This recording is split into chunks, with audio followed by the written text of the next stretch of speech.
I sat there listening to DeSilvio speak about his family background, his travels to exotic places, but all I could do was remember the woman locked in the dusty passage. The memory of her raspy voice dominated my thoughts, and I started to squirm in my chair.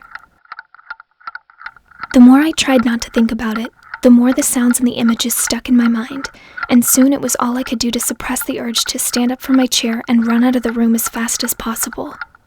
With each passing moment, I felt the terror swell up inside of me, and that same room that had seemed so tranquil and welcoming before now felt as if it were crushing me, as if the walls were slowly closing in. And then something happened. I heard a quiet, gentle knock that seemed to come from the wooden door at the far end of the room, the same room where DeSilvio had entered. Even though it was a very gentle sound, I almost jumped out of my skin when I heard it.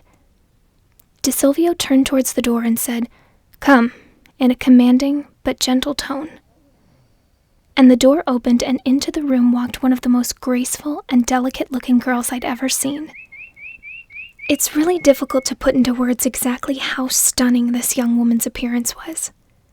She seemed to radiate innocence, and she lit up the room as if there was some sort of supernatural aura of warmth shining out of her. I remember back to a theater arts class I had taken as a general ed requirement, and hearing about the different character archetypes common in plays and literature. This young woman was the ingenue, and my jaw almost dropped to the floor as this delicate, glowing girl crossed the room, and with a radiant smile she bent over and hugged Marion DeSilvio around his neck. His face lit up with a smile of complete bliss as he tenderly put his hand on one of her arms. And then the girl released his neck and strode over to me, beaming with an inviting warmth as she stuck out her hand and said to me in a happy voice, "Hi, my name's Claire." All I could do was mumble out a return greeting as she gently squeezed my hand. She told me that she was so glad to meet me and that she and Marion rarely ever see visitors.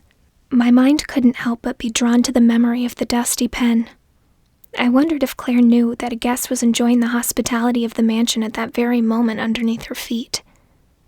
But Claire's face showed nothing but honesty, radiant joy, and gentle friendliness. At that moment, I heard another loud noise from a distant part of the property. DeSilvio and Claire looked at one another. Claire turned to me and said, "I know this might be an inconvenient thing to ask, but would it be possible for you to perhaps return on another day when there isn't so much commotion going on?" She laughed, and I couldn't help but smile. It was hard to conduct the interview with the frequent interruptions. DeSilvio looked at me and said he knew I had not finished conducting my interview, and assured me that he would have me return within a week. He went on to say that he would insist on reimbursing me for my travel expenses. I began to say that his offer was kind but unnecessary when Claire put her hand on my arm and said, "Please let us do this. It's an inconvenience for you, and it's also a long way to travel." Faced with her smile, I couldn't help but sheepishly smile back and thank her. Another loud sound boomed, and DeSilvio rolled his eyes and stood. He sighed with embarrassment and smiled at me and Claire. "Until next time," he said, and walked back through the door into the mysterious other rooms of the manor. Claire put her hand into the back pocket of her jeans and removed a small smartphone. She asked me to give her a moment to text Carl to take me back to the gate. As she pressed her delicate fingers against the shiny surface of the new-looking phone, I was suddenly filled with a sense of guilt over already forgetting the woman trapped in the basement. I couldn't believe how quickly I'd forgotten her completely, as if DeSilvio and Claire were so charming that I'd been perfectly content to ignore this woman in her distress. I looked at Claire with suspicion and wondered, in spite of her radiance and innocent appearance, what she might be capable of. Claire finished her text and placed the phone back in her pocket. She smiled as she led me to the front door where I had entered and asked me about my university days. I was surprised to learn that she had been a student at a nearby university that I knew well. I realized that it was entirely possible that we had friends in common, and decided I would ask my friends about her when I had the chance. We reached the front door where Carl was waiting, and Claire hugged me. Before we left, she wrote down her email address on a small bit of paper and asked me to let her know what day would be best for me to return and finish the interview. I put the slip of paper in my pocket and Claire hugged me again.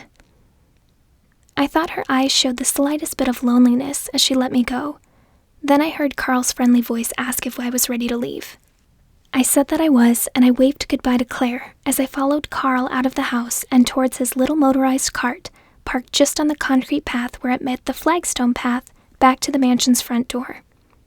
As we were about to climb on, another loud sound boomed across the property, followed by a strange crackling sound, and Carl's face took on a concerned look. He looked at me and asked if I wouldn't mind waiting just a moment while he checked things out. I said I didn't mind, and Carl took off towards the far side of the property at a brisk, purposeful walk.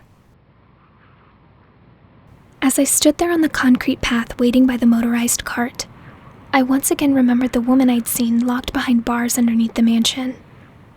I stood there motionless for a few moments, and then, again, my feet seemed to act of their own accord, and before I realized it, I was walking back towards the front door. I tried my hand on the large handle with a latch that served as the doorknob, and felt the door open. I opened the door to the room where DeSilvio and I had sat, and when I saw it empty, I ran to the fireplace. I pressed the hidden stone button, and the large stone fixture receded into the wall just as before, and I descended the stone steps into the darkness. My feet rushed across the dusty wooden floor, but when I reached the small barred area where I had encountered the strange woman, I found the iron gates open and the place empty. I didn't know what to make of the situation, but an intense feeling of dread filled my chest as I ran back up the corridor and up the steps into the room. I stood there wondering what to do next when another loud sound like thunder tore through the house from the door where DeSilvio had left, and without hesitation, I walked towards it and threw open the door and saw on the other side almost total darkness. I stood there, shivering for a moment. I had never been especially afraid of the dark, but at this moment, as I looked into the inky blackness, I was terrified. But I could hear a low, crackling sound in the distance, and somehow my feet found the courage that my mind could not. I took a deep breath and walked into the darkness, keeping my hand to the wall like a mythical hero entering the labyrinth. After not more than 10 steps, I could see a low, horizontal sliver of mysterious green light. Once my mind recognized the sight as shining from underneath the door, I made my way toward it and searched with my hands for a doorknob. I felt it in my hand, and it turned without resistance, but the door seemed to be stuck. I pressed it harder, and then suddenly, with a slight push from my shoulder, it opened, and I stumbled forth beyond it into a place I still cannot believe I saw. It was less a room than a cathedral, some sort of holy place built for worship, with a tall ceiling and elegant arch windows. And the entire chamber was bathed in a green, ghostly light that seemed to emanate from a large stone set on an altar at the center of the room, beside a large stone bowl mounted on a stand like a bird bath. A red fluid filled the bowl and swirled in its container, and I realized that low, constant crackling sound emanated from the fluid itself like a magical broth, imbued with some sort of supernatural energy. It seemed I was alone in the room. Against any better judgment, I walked up to the stone bowl and looked down into the container, and instantly knew what was swirling around in the stony basin. I had volunteered at a local hospital emergency room during my senior year of high school. In truth, I had done it because I knew it would look good on my college applications, but I was surprised by how much I learned. Most people I know tended to take nurses and technicians and even the doctors for granted, but after watching them and what they were up against every day, I came to really appreciate them. I also learned some of the distinct, unforgettable sights and sound of a hospital emergency room. And the smells. Like the smell of blood. And as I stood there watching the swirling redness inside the stone bowl, I heard a woman scream behind me. I turned and saw Claire standing there in the doorway where I had entered. Her hands were clasped on her face in fright as she looked at me, and beside her stood DeSilvio with a horrified look on his face. "What are you doing?" Claire asked in a panicked voice. "Please don't!" she pleaded. I looked around. The glowing stone gleamed quietly on the altar nearby, but as I looked at DeSilvio, I could see that he was concerned mostly about the stone bowl. As DeSilvio stood there, I noticed something strange about him. When I had first saw him, I noticed something about him that seemed to draw my eyes, a quality I couldn't explain. Every now and again, De Silvio's face would change suddenly, like an abrupt flash of an image, and then as fast as it appeared, the image was gone, and I could only see his normal facial features. As I stood there staring in astonishment, I saw it again. It was like an otherworldly image flashing from some dark corner, and I couldn't look away. Claire rushed towards me with a look of concern and fear on her face. If you tip over that bowl, Marion will die. I looked at the sincerity in Claire's face, and my mind spun. I could see Claire's lips moving, but I couldn't quite make sense of her words. I put a hand on the stone bowl and saw small, finger-like columns of bloody fluid climbing out of the surface of the liquid into the air, like crimson flowers sprouting and reaching upward for the sunlight. But there was no sunlight here in this unholy chamber. I could tell that Claire was pleading for De Silvio. Somehow he needed that fluid. I couldn't help but think of the woman in the locked cell. Claire leaned close to me. Please trust me. I'll explain everything later.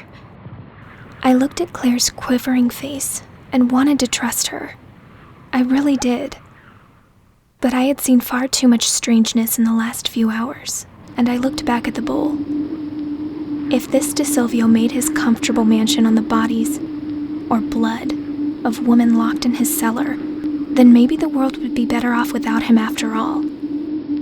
It would only take a small effort of my hand to push the stone bowl off its stone setting, and then Claire's dainty arms would never be strong enough to stop the contents from spilling out onto the floor. I considered the option carefully as I stood there.